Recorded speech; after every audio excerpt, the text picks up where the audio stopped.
get started now. Good afternoon. Good afternoon. Good afternoon. My name is Russell Lane. This is Andrew Quinn, and we're with Sparkling Pool Services. Sparkling Pools is the largest privately held commercial pool company in New Jersey. Been in business for 19 years.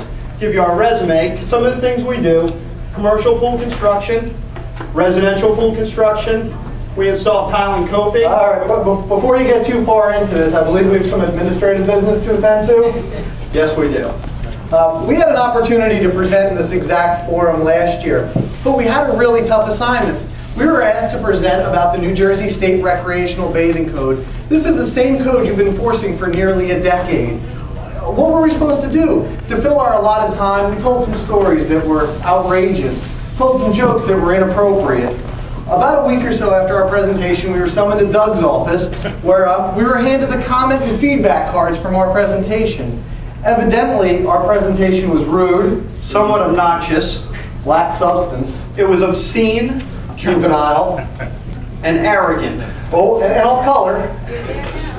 So, in accordance with our NJEHA probationary status, apparently we owe each and every person who was here last year somewhat of a heartfelt, sincere apology. So if you attended our presentation last year, could you raise your hand real quickly? Okay. Sorry. Not bad, not bad. Sorry. Couldn't have been so bad. Sorry. Very sorry. You know, things are just different this year. Last year, they put us up in this great suite here at the Trop. Now they got us out on the Seaview Motel out on Route 38. It's like the NJEHA halfway house. But things are different this year. They truly are. We figured out what it was. It was those damn comment cards that got us so bad. So what we've done this year is we've actually removed the comment cards from your presentation packets. Maybe give ourselves a little more favorable review. Not only that, but we've actually taken the liberty of filling some of them out for you. So just so you knew what you thought about our presentation today, we'll read some of them aloud. Valerie from Woodbridge writes, "Packed with valuable information. I hope these guys get paid well." Kathy from Middlesex County writes, "Clever and insightful. Kept my attention the entire time." Lorna from the East Windsor Health Department writes, "Childish, sophomoric, and a complete waste of time. Fix these guys." Had to keep it somewhat true to life. Lynn from the New Brunswick Health Department writes, "Presenters were both informative and impossibly good looking." Tommy from the East Windsor Health Department writes, "Presenters were both informative and impossibly good looking." That's disturbing, Tommy. That ugliness aside, take two on this. We'll try it again. Good afternoon. My name is Russell Lane. This is Andrew Quinn. We're with Sparkling Pools. We've been in business for 19 years. We do many things at Sparkling Pools. Just to run down our resume real quickly: commercial pool construction, residential pool construction. We install tile and coping. We plaster pools. We install vinyl liners. We remove paint from pools via sandblasting. Install new filter systems. Install concrete decks. But what we're probably best known for are our lifeguard services. We provide full service management to several hundred pools across New Jersey and into eastern Pennsylvania. During the summer, we employ well over 1,000 lifeguards. Some of our trade association memberships, we're involved in the Northeast Spa and Pool Association, the NSPF, National Swimming Pool Foundation, the Association of Pool and Spa Professionals, which Andy and I have both achieved the certification of Certified Building Professional. We're involved in IREM, the Institute of Real Estate Management, National Plasterers Council, CAI Community Association Institute, and the New Jersey Apartment Association. We've also served as expert witnesses, served as consultants to many health inspectors, and we've been consulted on many major construction projects for Centex Homes, NJEHA09, and Town and Country Builders. Today, we've been invited here to discuss the new requirements of the newly enacted Virginia Graham Baker Pool and Spa Safety Act. I'm sure you've all heard of this new piece of legislation. It's easily the biggest topic in the pool industry. There have been news reports in CNN, in Time Magazine, and on Good Morning America, all talking about the requirements of these acts. Not all these reports have been accurate. In fact, today, hopefully we can separate the fact from the fiction. The act was passed by Congress and signed into law by then President George W. Bush.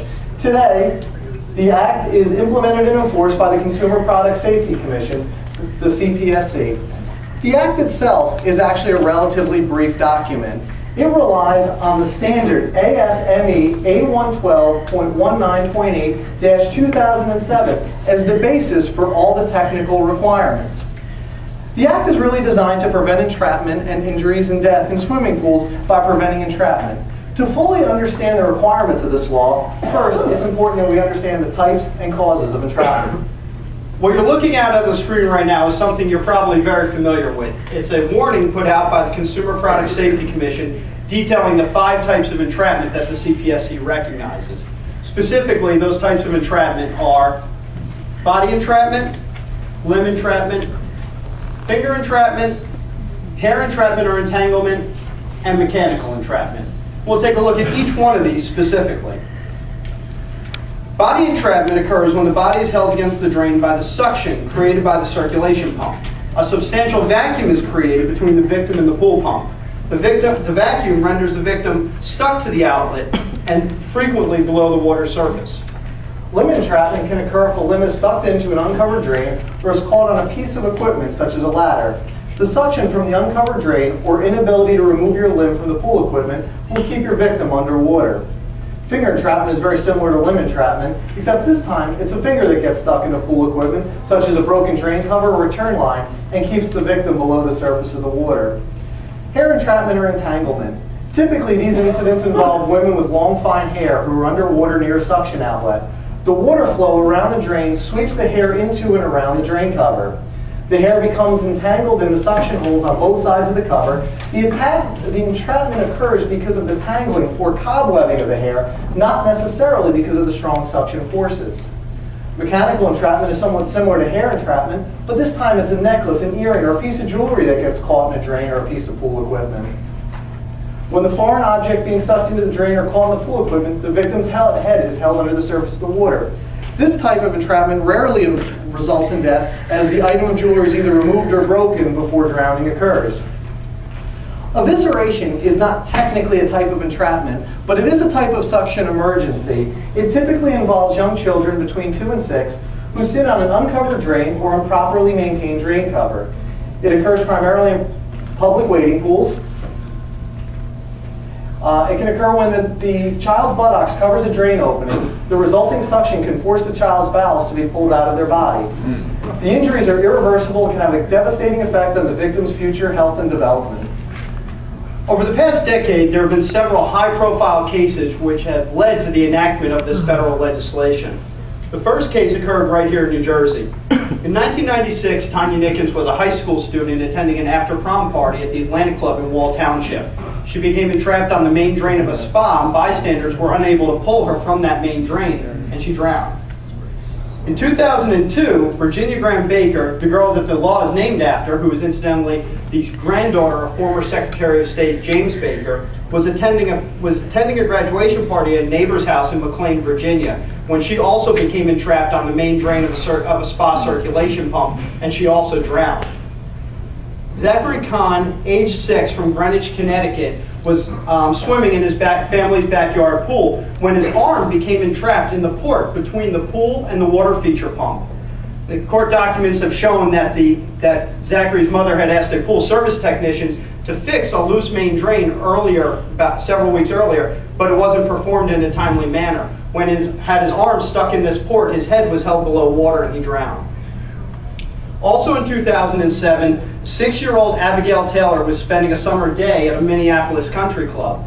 While attempting to exit a baby pool, she lost her balance and fell backwards and landed on the uncovered main drain of that wading pool. Almost instantly, 21 feet of her bowels were pulled from her body, although she did not instantly die.